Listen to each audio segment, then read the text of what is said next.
আসসালামু আলাইকুম, welcome to our new video. আজকে মাওঘাটের ইলিশের রেসিপি নিয়ে চলে আসলাম। আবার রেসিপিটা করার জন্য আমার এখানে ইলিশ মাছ, সরিষার তেল, পেঁয়াজ কুচি, ধনেপাতা কুচি, শুকনো মরিচের ফালি, লবণ স্বাদমতো এগুলো লাগছে। ভিডিওটি ভালো লাগলে অবশ্যই লাইক কমেন্ট করতে ভুলবেন না, সাবস্ক্রাইব করে পাশেই থাকবেন। চলুন তাহলে রেসিপিতে চলে যাই। এই জন্য ফার্স্টে আমাকে মাছটার কাঁটা বেছে নিতে হবে। মাছের কাঁটাগুলো আমি আস্তে আস্তে বেছে নিচ্ছি, কাটা যেন না থাকে।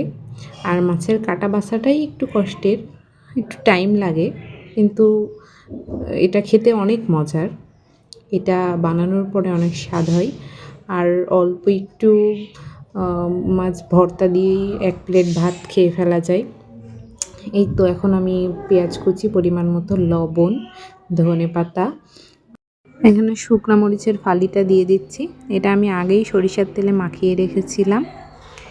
এরপর ভালোভাবে মাখিয়ে এখানে আমি সরিষার তেল দিয়ে নেব। সরিষার তেলটা দেব হচ্ছে যে তেলে আমি মাছটা ভেজেছি সেই তেলটা।